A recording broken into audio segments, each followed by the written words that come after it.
Hello po. Peace be with you.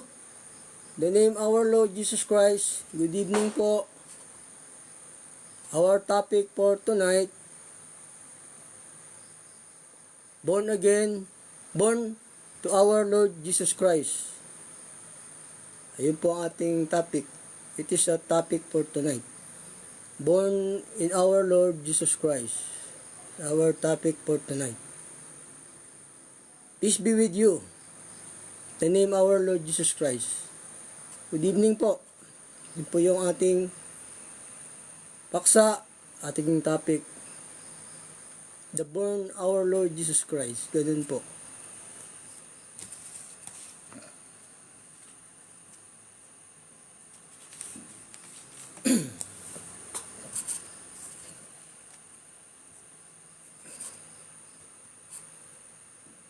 Mali po kasi yung pinangingili nilang Christmas. Christmas po. Wala naman pong ang kapanganakan ng Panginoong Yesus. Wala pong date ang kapanganakan ng Panginoong Yesus. Yung taon-taon ba? Wala pong ganun sa Biblia na inutos ang Diyos, ang Panginoong Yesus na ipangili natin yung kapanganakan niya. Kasi yung araw ng Diyos, ng Panginoong Yesus, wala pong taon yung kanyang mga araw. Yung araw ng Panginoong Yesus, ng Diyos, wala pong, wala pong umpisa. Saka hindi po pinag-utos ng Diyos na ipangili natin yung kanyang kapanganakan, kasi hindi naman natin alam ang kapanganakan niya. Ang Panginoong Yesus, pinanganak na po yan sa Espiritu, wala pa pong langit at lupa, ganun po. Kaya wala pong utos ng Diyos doon, yung ipangingilin mo yung Christmas. Ang Christmas po kasi, yung tinatawag nilang Pasko. Converting the name Christ and Misa. O, invento po ng pare yun eh. Yung Mass kasi, Misa para sa Masa. Yung Christ, o pangalan ng ating Panginoong Yesus. Invention lang po yun, yung Christmas. Pero meron talagang Pasko, yung Paskua. Pero yung ipangingili natin, hindi po yung kapanganakan ng Panginoong Yesus. Ang pangingili natin yung kanyang aral, yung kanyang salita. Saka yung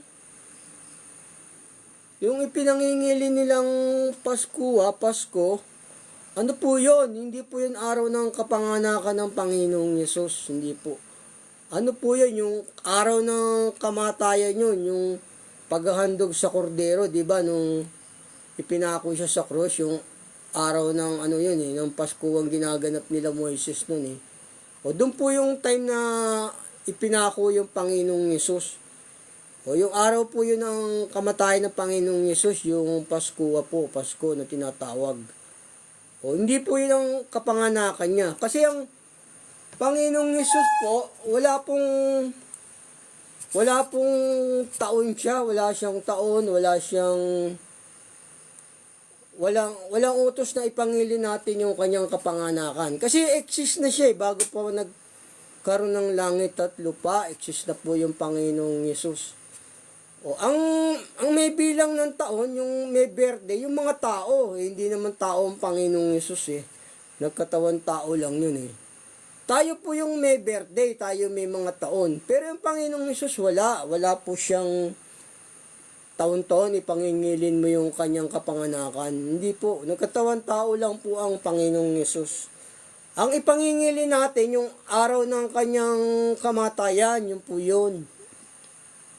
Yung tinatawag. Kasi yung time ng Pasko, yung Passover nila noon, doon namatay, yung time na yun, doon namatay ang Panginoong Yesus. Pero yun, hindi po literal, spiritual po yun. Sabihin, yung mga aral niya po yun, yung po yung ipangingilin natin. Yung hindi ka gagawa ng masama sa araw-araw ng buhay mo, ganun. Yun po yung tunay na pangingilin sa Diyos, hindi po yung Hindi po yung birthday niya. Walang birthday ang Diyos. Wala pong utos ang Diyos na ipangilin mo yung birthday niya. Kasi nga, exist na ang Panginoong Yesus. Wala pang langit at lupa eh. O yung kaharian niya, walang hanggang kaharian yun eh. Ito sabi ng banal na kasulatan. Basahin ko sa inyo rito sa Hindi po utos yun. Ang pangingili nating utos, yung salita po ng Diyos. Yung tinapay na bumaba na galing sa langit. Siya po yun. Pero yung mga utos po yun. Hindi po yung literal na kakainin. Mga salita niya po yun, yung mga utos. Yun po yung kakainin natin. Ipangingili natin araw-araw na hindi tayo gagawa ng mga kasamaan, kasalanan. Yun po. Hindi po yung... Yun po yung utos. Pero yung kapanganakan niya, wala pa eh. Wala pa tayo sa mundo. Nag-i-exist na yung Panginoong Yesus eh. Meron na siyang kaharian eh. Yung kaharian niya, hindi po yun magwawakas. Ito sabi ng banal na kasulatan, no? Ang kaharian niya sa langit at saka sa lupa, hindi po magwawakas yun. Kasi wala naman siyang bilang ng taon eh. Ang 1,000 taon sa Panginoong Yesus, ang 1,000 taon sa tao, sa kanya 1 araw lang yun. O ganun po, hindi 1,000 taon sa atin, sa kanya 1 araw lang. Kaya hindi po natin dapat ipangilin yung Christmas na invention of the Friars, hindi po. Kaya nga yung Christmas, salitang Kristo yun, tapos yung Mass o Misa, o invention po yun for the Friars. Hindi po yun ang utos ng Diyos. Itong, yung kaharian kasi ng Diyos, nung una pa, may kaharian ng Panginoong Yesus eh, nasa langit eh. O, ang kaharian ng Diyos, sa langit at sa lupa. Ito, basahin ko sa inyo rito, no? Kasi yung kaharian niya, magpakailanman yun, nung una pa yun. Ito, basahin ko sa inyo rito sa Hebreo 1:8. Ngunit tungkol sa anak ay sinasabi, ang iyong luklukan, O Diyos, magpakailanman. O, yung kaharian niya, magpakailanman yun eh. Dati na siyang nandun na yung kaharian niya, yung sa 2 langit. Yun po, hindi po dapat, kasi yung, bago pa nagkaroon ng langit at lupa, exist na ang Panginoong Yesus. Hindi na po yan, hindi po dapat natin ipangilin yung kanyang birthday. Ganun po. Pero kung sa panganakan niya sa laman, sa parting buwan po yun ng Marso, ganun po. March, January, February, March, April po. Kung sa kalendar natin, no, April siya pinanganak, ganun po. Hindi po araw ng December. Ganun po. Mamaya, pagtuturo ko po sa inyo. Buwan po ng April kung kalendar natin, no, gagamitin. Buwan po ng April yon. Pero kung calendar of the Hebrew, hindi natin alam kung kailan yun. Kasi Jewish calendar po ang dapat gamitin doon. Hindi po yung calendar natin ngayon. Hindi naman natin alam. Yung nakakalam ng calendar na yun. Yung nakakabasa nung gano'n, yung mga Hudyo lang, di ba? Sila nakakaalam nun, yung mga parting March po, kung sa year natin, itong ginagamit natin dito sa Pilipinas, kung yon mga March pinanganak ang Panginoong Yesus. Pero wala pong no commandment about God to, ipangili natin yon. Hindi po natin dapat i-practice yun. Wala sinabi ang Diyos na ipangilin yung kapanganakan. Kundi yung utos niya po yung ipangingili natin, yung hindi tayo gagawa ng masama sa araw-araw ng ating buhay. Yun po yung ipangingili natin. Yung tinapay na galing sa langit. Araw-araw po yun, araw-araw. Pero kung gagawin natin yung Paskuhang araw na yon, pero hindi po literal din, kasi spiritual yun. Mag-aaral tayo ng mga salita ng Diyos. Sabi nga, ang kaharian ng Diyos, hindi ang pagkain at pag-inom, kundi ang katwiran, ang kapayapaan, at kagalakan sa Espiritu Santo. Yun po yung kaharian ng Diyos, hindi po literal na. Puro pag-aaral lang po. Kasi yung pagkain, wala pong ibubunga yun. Yung di ba, binasa ko sa inyo, yung kaharian niya, walang ang magpakailanman. Kasi dati na siyang may kaharian, nasa langit, nando dun eh. Yung kaharian ng Diyos, hindi po yun pagkain at pag-inom sa panahon po natin.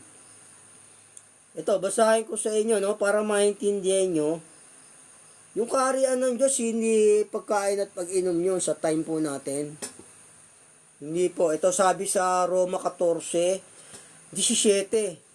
Sapagkat ang kaharian ng Diyos ay hindi ang pagkain at pag-inom, kundi ang katwiran at ang kapayapaan at ang kagalakan sa Espiritu Santo. O yun sapagkat ang sa ganito ay naglilingkod kay Kristo ay kalugod-lugod sa Diyos.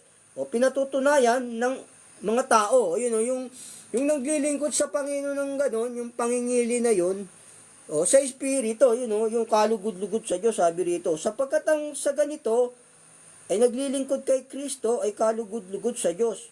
At pinatutunayan ng mga tao, hindi yung pagkain at pag-inom yung kaharian ng Diyos. Katwiran na po yun, ipangingili natin yung kanyang aral, yung kanyang mga salita.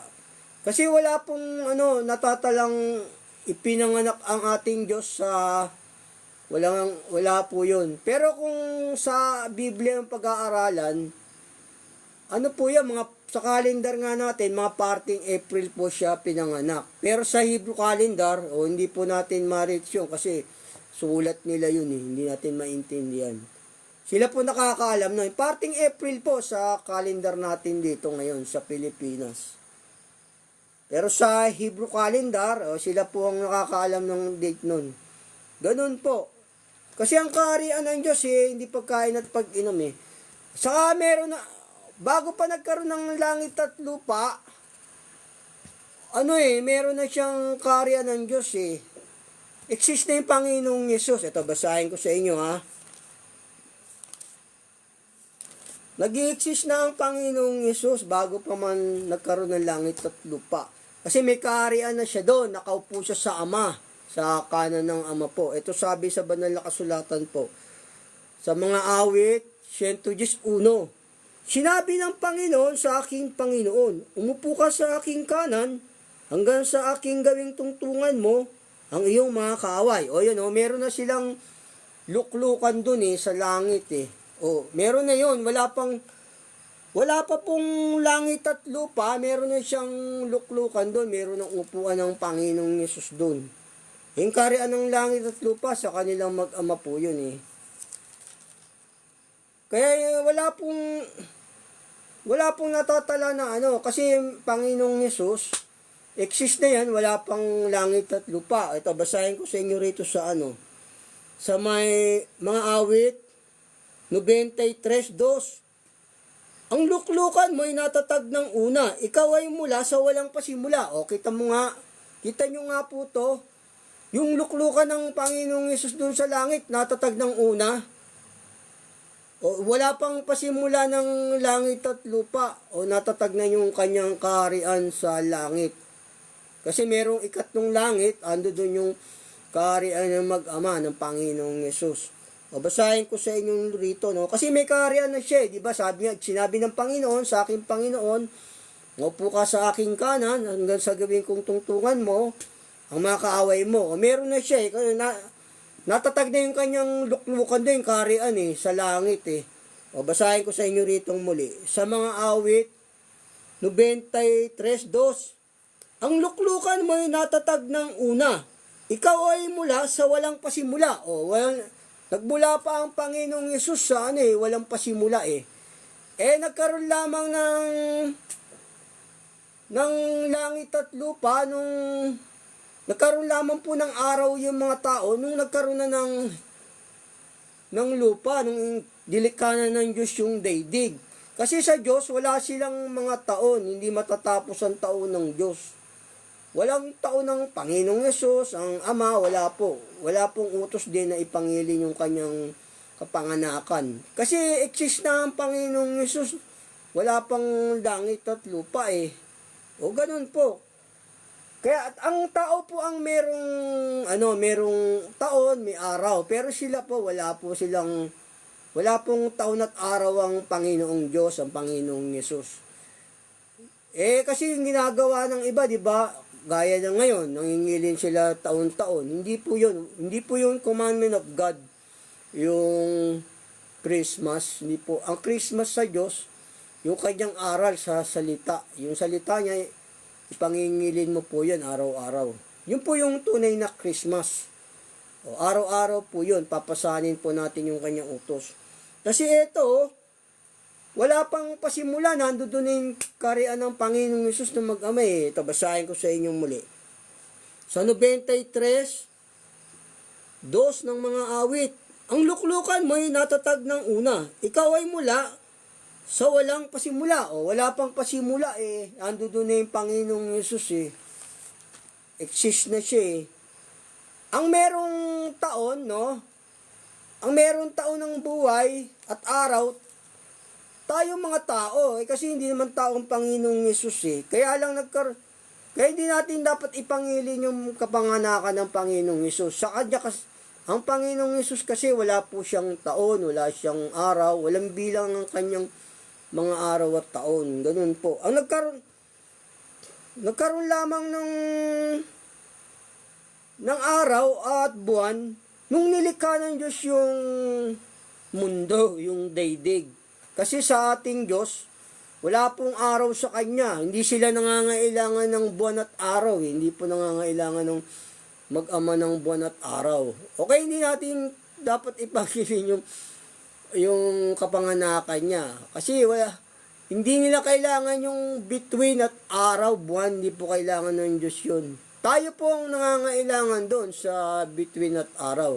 Kasi po yung buwan, saka between, yun po yung tumatanglaw sa gabi, magbibigay liwanag sa gabi. O yung araw naman sa pagka-araw is a day, di ba? O night, o yung moon and then star, yun po yung nagbibigay liwanag.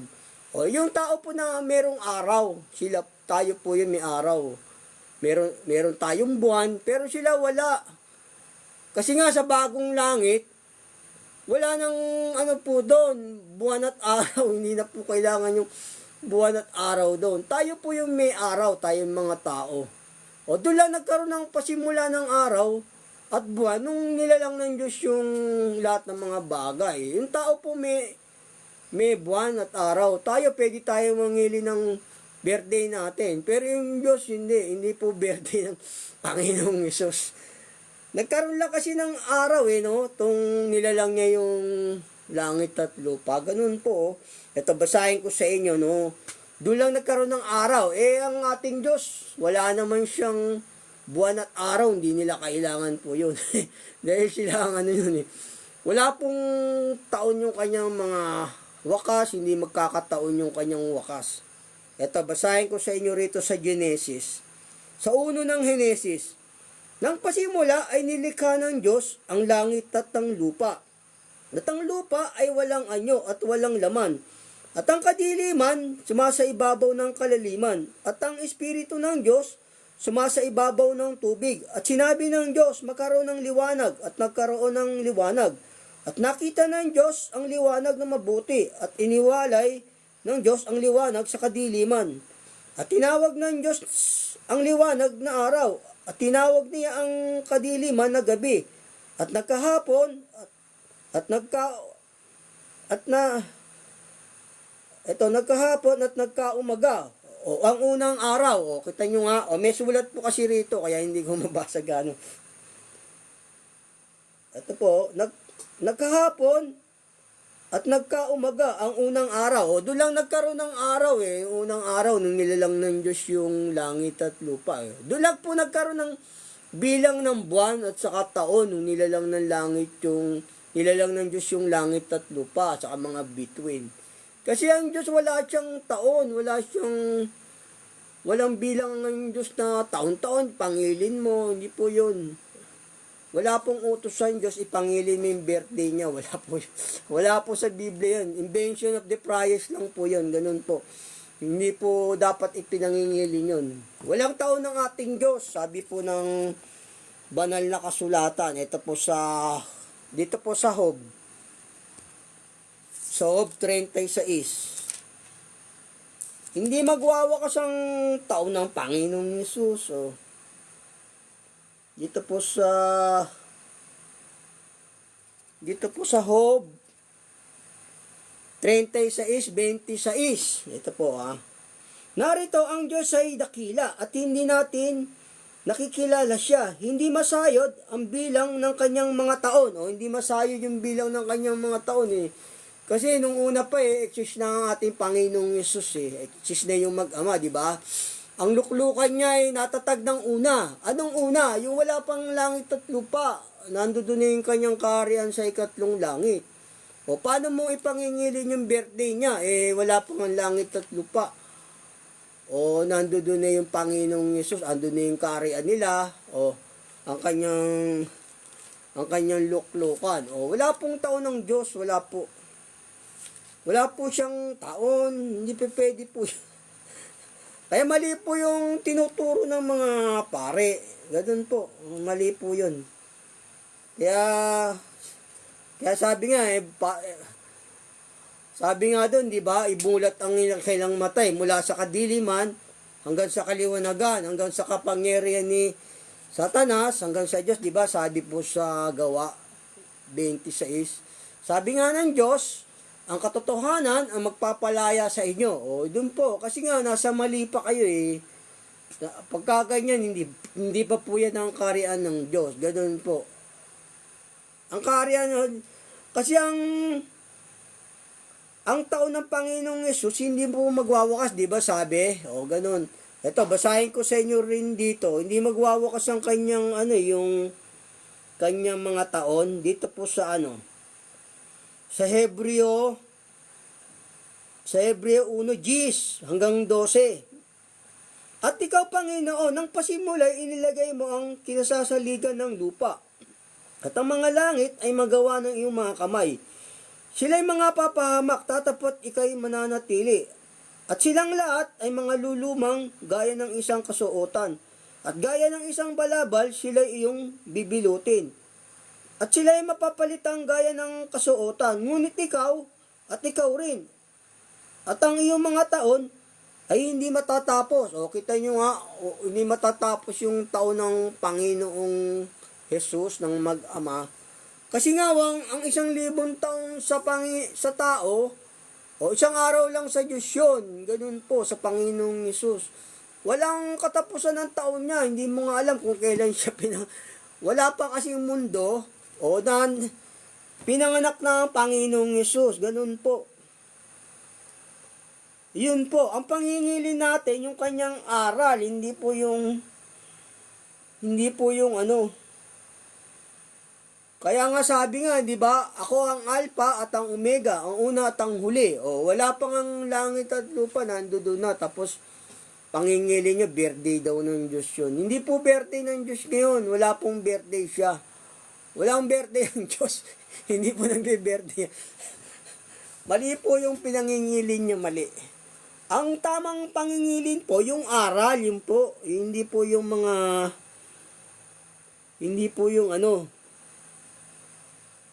Ayun po yung pangingili natin, yung aral niya. Yung maling diwa, wala pa po yan. Hindi po yan sa nakakarating sa katotohanan.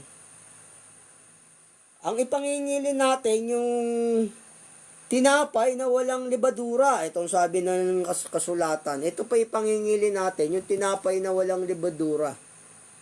Ayun po, ito Pangingili natin tinapay, yung tinapay na galing sa langit. Yung tinapay na, yung aral po yun. Siya po yung ipangingilan natin, yung kanyang mga utos. Hindi po yung birthday. Kasi yung araw talaga ng Pasko,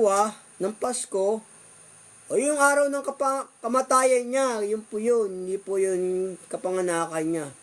Kasi wala pa pong langit at lupa nag-exist na ang Panginoong Yesus, di ba?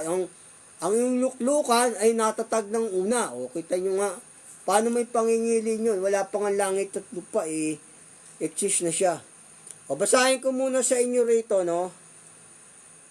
Kasi wala pang langit at lupa, nag-exist na ang Panginoong Yesus, Kaya nga alam niya nga yung lihim ng daigdig, di ba, ng mundo. O, alam niya, kasi silang dalawa nagtatag ng mag-ama, yung langit at lupa. Alam niya yung secret of the earth, in the world, and then people, di ba? Alam niya.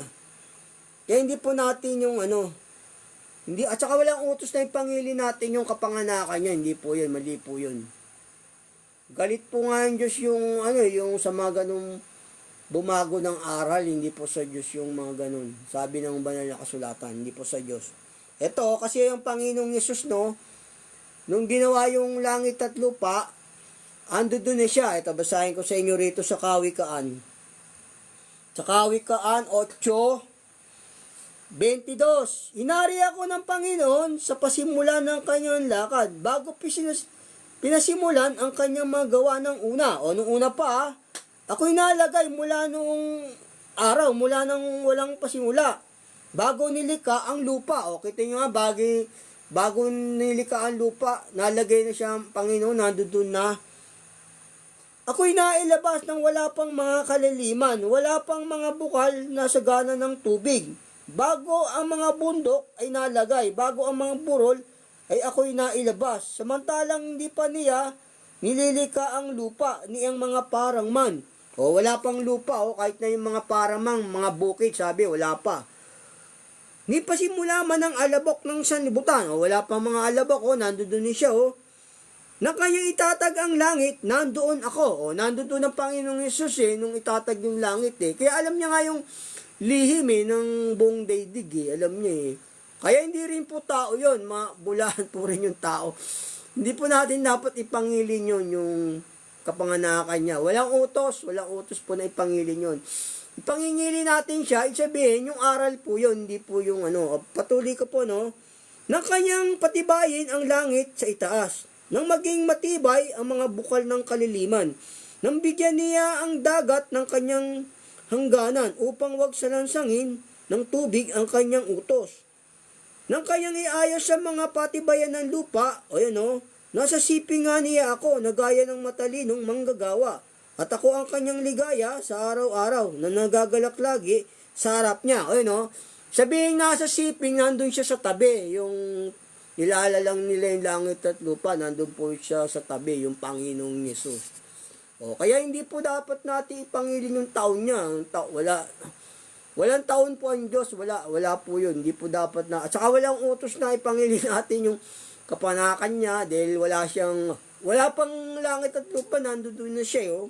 Ito, sabi rito, nasa siping nga niya ako na gayang matalinong manggagawa. Nasa tabi siya nung nilalalang yung langit at lupa. Kaya alam niya yung lihim ng mundo ng Panginoong Yesus. Alam niya.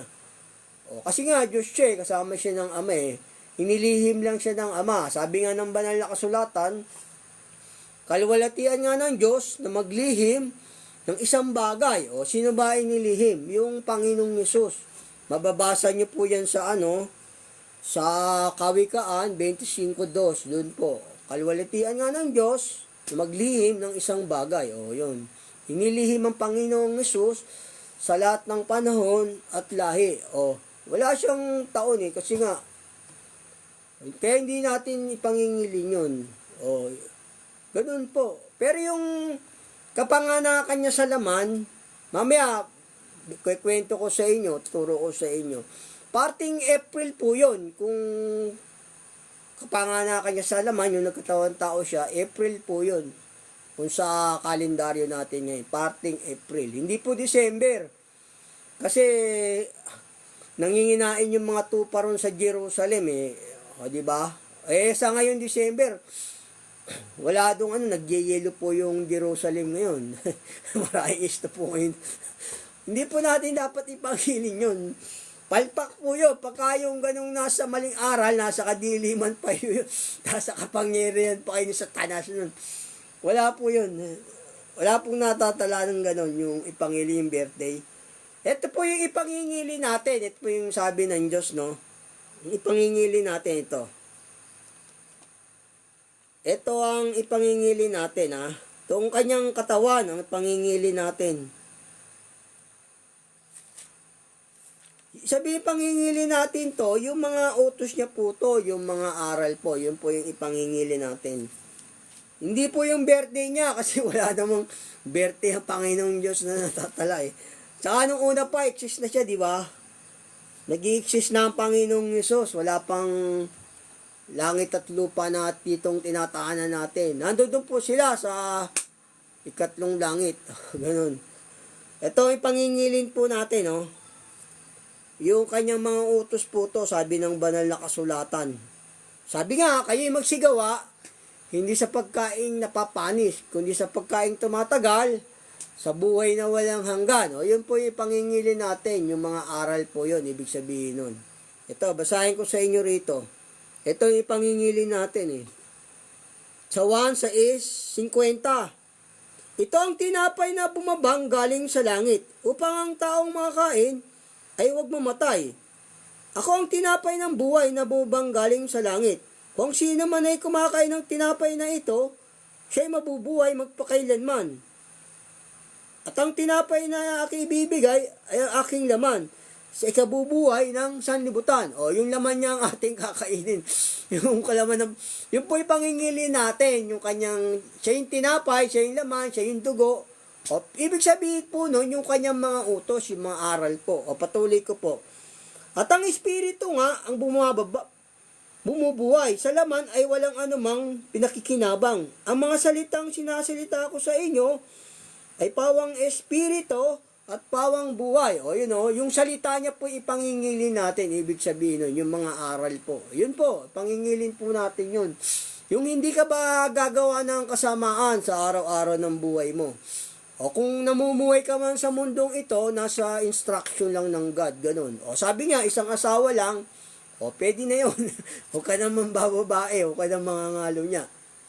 O ganun po, o pwede ka naman mag-asawang muli, baka namatay na yung asawa mo, yun po yung tamang aral ng Diyos. O, ganun po. Kaya lang naman yung unang tao, marami silang asawa, o pinayagan ng Diyos yun. Kasi nga, para dumami yung tao sa sanlibutan. Marami na, kaya bumaba yung Panginoong Yesus, kasi kulang na yung utos, o nagbigay siya ng bagong commandment, di ba? O sabi nga ng Panginoong Hesus, bawat tumingin sa isang babae na taglay ang masamang hanggad, o nagkakasala na ng pangangalo niya, di ba? O tapos ang sino mang iwalay ang kanyang asawa, o magsawa sa iba, o nagkakasala ng pangangalo niya. Bawal na po sa Diyos ngayon yun.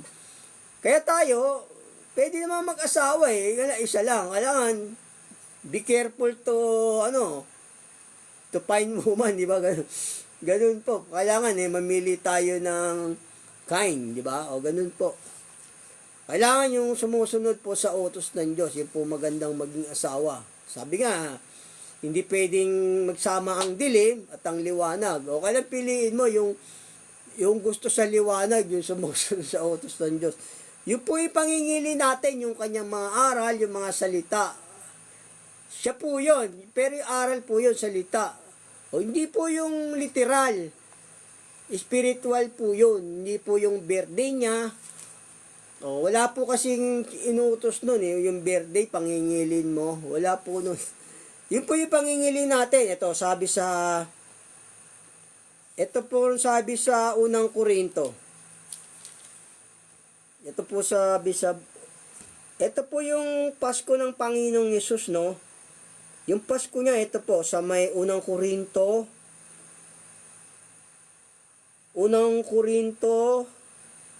5:78. Alsisin ninyo ang lumang lebadura upang kayo maging bagong limpak na tulad sa kayo'y walang lebadura, sapagkat ang kordero ng ating Paskua ay nahayain na sa makatwid bagay si Kristo. O yun yung Paskua. Yung salitang Paskua kasi, yun po yung salitang Pasko, Christmas. O yun po, siya yung pangingilin natin. Yung Paskua. Yung araw ng Paskua, ginagawa po yun. Yung sa unang buwan ng taon, sa ikalabing apat na araw, paglubog ng araw. Yun po yung ginagawa doon yung Jewish calendar po yun. Doon po ginagawa yung araw ng Paskua. O yun po yung ipangingilin natin. Sa po yun, kumbaga sa kalendaryo natin, January po yun. Pero naiintindihan na ng Diyos yun, kahit na January natin ipangili nyo, pwede na. Kasi yun ang ginagamit na natin eh. Pero kung sa Jewish calendar o sa mga Hudyo, o buwan po yun ng sa kanila, yung, ewan ko kung ano po yun, yung unang buwan nila, kung anong tawag doon, o Abid yata, ganun. Yun po, doon yun po ipangingilin, yung Pasko, yung kanyang aral po yun, sabihin mga salita. Ito, basahin ko sa inyo muli, no? Tapos, papatuloy ko po, dito po sa 1 Corinto 5:7. Alisin ninyo ang lumang lebadura upang kayo maging bagong limpak na tulad sa kayo'y walang lebadura, sapagkat ang kordero ng ating Paskuha ay nahain na. Sa makatwid bagay, si Kristo, o Panginoong Hesus yung Pasko eh. Kaya nga, ipangili natin ang pista, hindi sa lumang libadura, ni sa libadura man ng masamang akala at ng kasamaan, kundi sa tinapay na walang libadura, ng pagtatapat at katotohanan. Yun po yung ipangingili natin, pagtatapat at katotohanan. Mga kabutihan po yun, yung ipangingili natin, ganun ibig sabihin nun. Eto, may ibang salin naman dito ito ipangingili natin eh. Yung kanyang mga aral po yun, sabi ng Panginoong Hesus.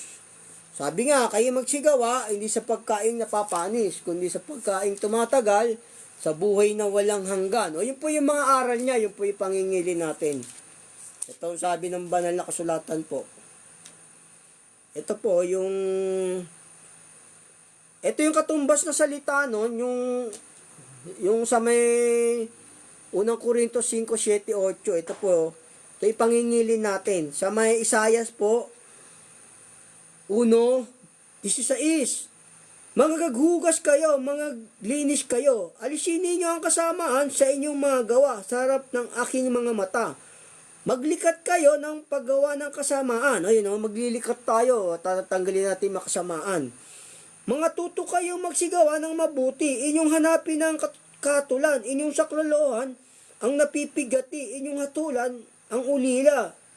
Ipagsanggalang ninyo ang babaeng bao. Yan po yung pangingilin natin, yung puro kabutihan, yung kanyang mga aral, mga salita. Ito, basahin ko sa inyo muli, dito po sa Isayas 1:16. Gugas kayo, linis kayo. Alisin ninyo ang kasamaan sa inyong mga gawa sa harap ng aking mga mata. Maglikat kayo ng paggawa ng kasamaan. Mga tuto kayong magsigawa ng mabuti. Inyong hanapin ang katulan, inyong saklolohan, ang napipigati, inyong hatulan ang ulila. Ipagsanggalang ninyo ang babaeng bao. Yun po yung ipangingilin, yung puro kabutihan sa utos niya, yung aral. Aalisin natin yung kasamaan sa ating puso, sa ating katawan, sa ating mga pag-iisip. Yun po yung aral ng Diyos, yung lumang libadura, yung Paskuha.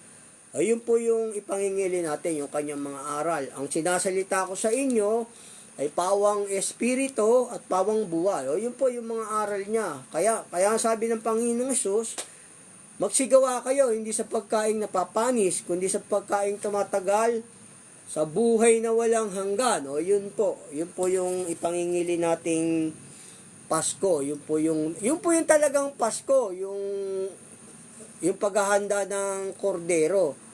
Sa buwan po ng Abid yun, yung sa Hebrew calendar, ganun po. Kung tayo naman, by the January po yun. Mga January 14 sa paglubog ng araw. Pero hindi na po yung literal, spiritual na po yun. Ngayon yung baligtad, di ba? Sumasamba sila simbang gabi. Tapos ng misa nila, 11:00 na yata ng gabi. Meron ganyan, katapusan. Wala po nun, hindi po utos yun Ang utos po ng Diyos, araw-araw, ito, basahin ko sa inyo rito. Araw-araw mong ipangingilin yung kanyang mga aral, yung kanyang mga salita. Ito po sabi ng banal na kasulatan. Araw-araw po yun. Yung ipangingilin natin yung Pasko, araw-araw po yun, pinangingilin, ganun po. Ito po sa Lucas 9:23. At sinabi niya sa lahat, kung sino mang tao ay ibig sumunod sa akin, ay tumanggi sa kanyang sarili. Pasanin araw-araw ang kanyang krus at sumunod sa akin. Araw-araw po natin ipangingilin po yung Pasko ng Panginoong Yesus. Yun po, yung Christmas po, araw-araw po natin yung ipangingilin. Yun po yung sabi ng banal na kasulatan. O, ganun. Araw-araw po yun, no? Sabi, mga utos po yun. Yun po yung Pasko ng Panginoong Yesus, yung mga utos. Ito, basahin ko sa inyo muli, araw-araw po ito, oh. Sa may Lucas 9:23. At sinabi niya sa lahat, kung ang sino mang tao ay ibig sumunod sa akin, ay tumanggi sa kanyang sarili at pasanin sa araw-araw ang kanyang krus at sumunod sa akin. Ayun, araw-araw po yun, yung pangingilin sa Diyos. Yun po yung dapat ipangilin natin. Yun po. Hindi po yung mga literal. O, yung mga salita niya po yun. Ito po yung araw ng kapanganakan ng Panginoong Yesus, no? Sa laman, ituturo ko po sa inyo. Parting ano po to, yung buwan ng April talaga siya pinanganak. Ganun. Pero Hebrew calendar po yun. Hindi po Jewish calendar po. Sa kalendaryo nila. Hindi po sa atin. Parting April po siguro yun. Ganun po. Ito sa Lucas po.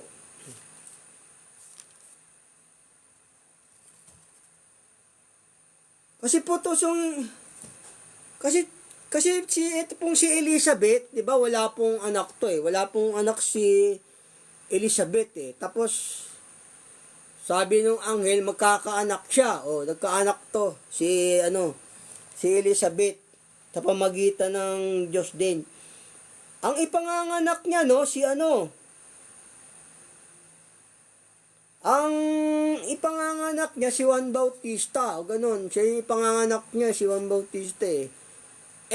Ang ginagawa nila kasi yung nangyari kasi po tong istoryang to nung araw ng Pasko, kumbaga sa kalendar natin January, sa kalendar nila unang buwan nila doon yung parang yung Abid o ganun. Kasi nga 6 months na si Elizabeth yung nasa tiyan niya.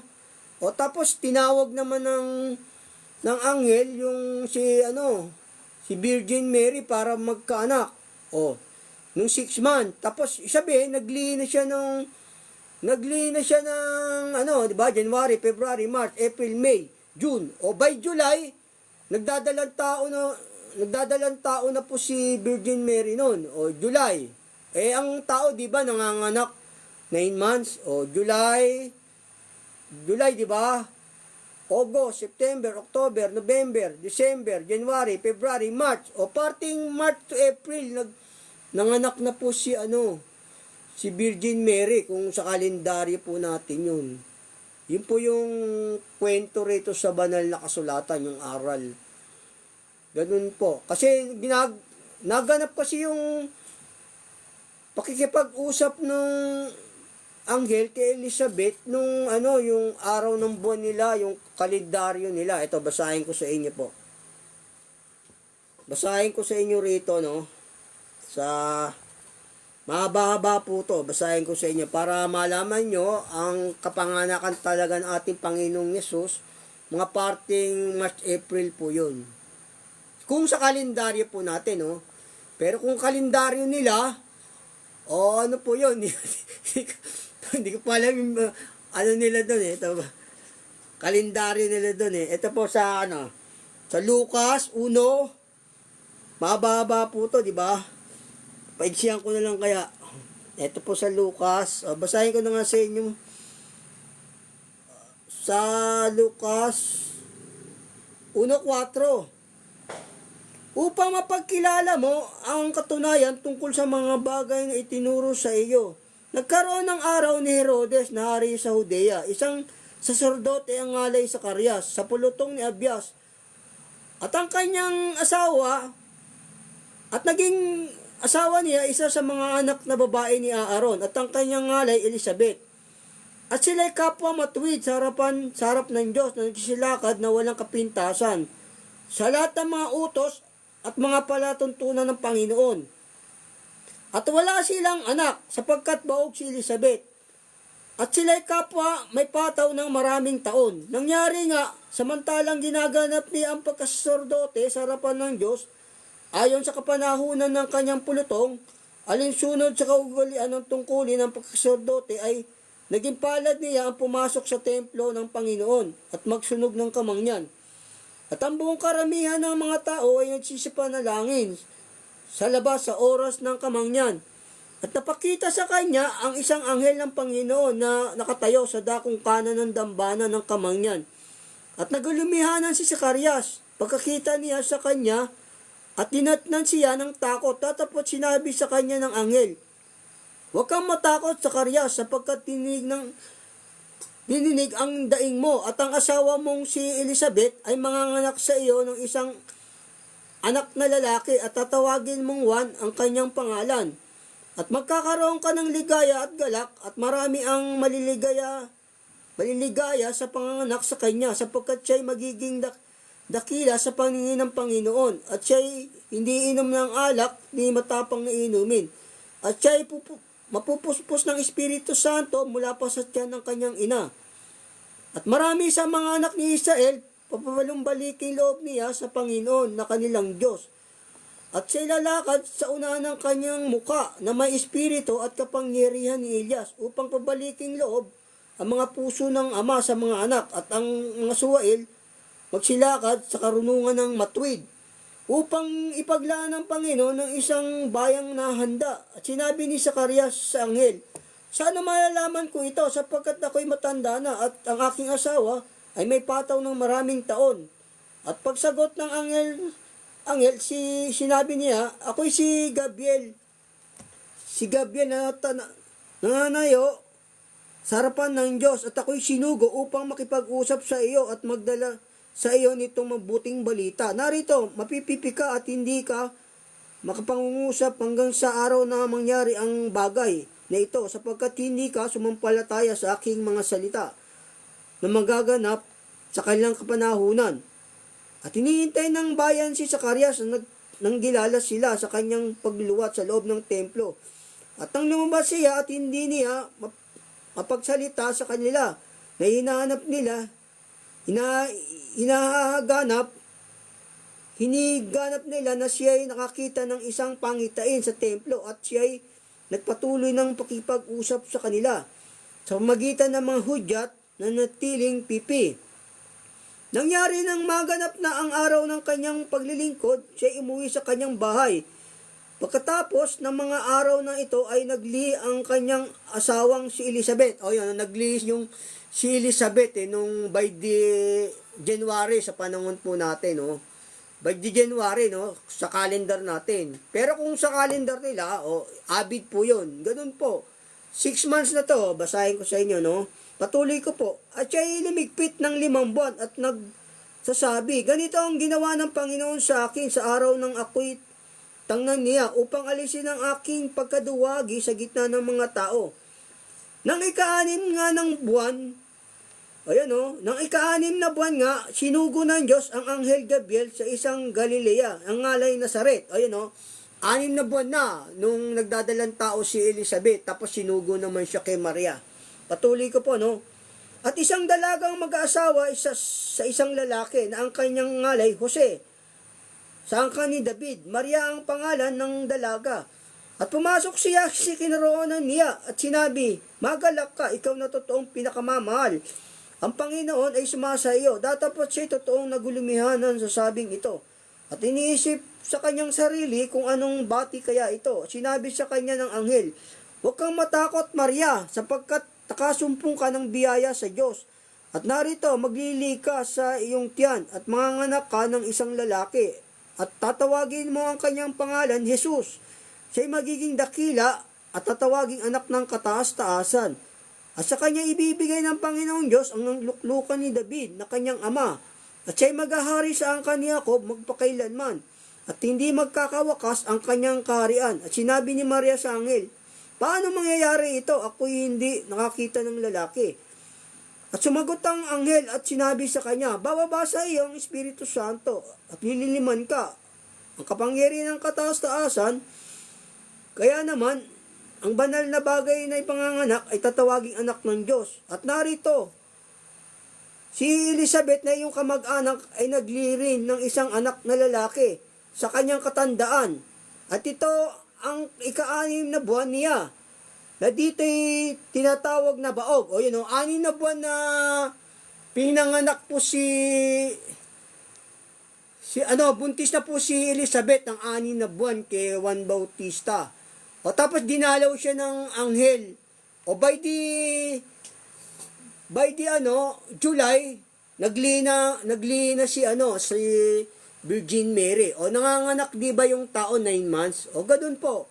Pero ang binilang ko sa inyong buwan, taon, yung kalendaryo po natin, no? Pero ito yung calendar nila, hindi po natin to sure kung kailan po to. Ito yung opinion ko lang, no? Ito lang yung nakikita ko rito. Kasi by the 6 months, nagdadalang tao na si Elizabeth eh. O nung dalawin naman si Maria, o nung ika-6 na buwan ni Elizabeth kay Juan Bautista. O tapos siguro nung ika-7 buwan, naglina si Virgin Mary. O nanganak yun, 9 months, di ba yung babae pagka nagkaanak? O ganun, bilangin niyo po. Kung halimbawa, January, February, March, April, May, June, o by July, naglina eh. Kasi yung si Elizabeth, naglilina kay Juan Bautista nung 9 months eh. Tapos dinalaw ng anghel si Maria, si Virgin Mary, naglina nung by the January yun. Ay, ng July, July, August, September, October, November, December, January, February, March, April. By April po pinanganak yung Panginoong Hesus sa laman nung nagkatawan tao siya. Ganun po, hindi po December.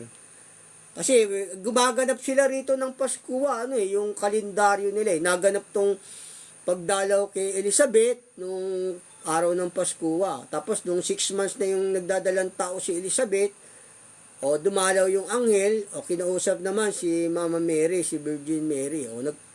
Nag-start yung kanyang paglilihi, by the July po yun. 6 months, di ba? 9 months bago magkaanak po yung mga babae, di ba? Bilangin niyo po. Ganun po. Doon po pinanganak yung Panginoong Hesus sa laman by the March or April. Ganun po. Hindi po December. Mali po yun. Kasi gumaganap po sila rito ng Pasko, nung taon-taon, nung time kasing kinausap si Elizabeth, yung araw po yun ng Pasko, yung pinangingilan nila Moises. Ganun po.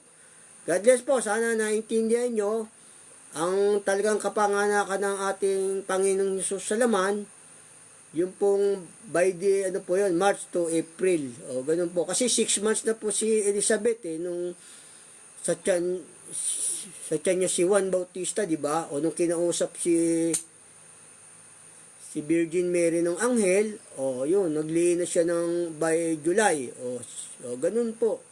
Yun po yung tunay na kapanganakan ng Panginoong Hesus sa laman nung nagkatawan tao siya. Ganun po. Hindi po December, mali po yun. Pero ito, binilang ko po to yung kalendaryo natin, hindi po yung calendar ng mga Hudyo. Pero ang tama po yung nasa calendar of the Jew.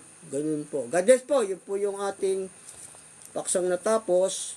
Hindi po utos yung ipangilin yung kapanganakan ng Panginoong Hesus. Wala po nun.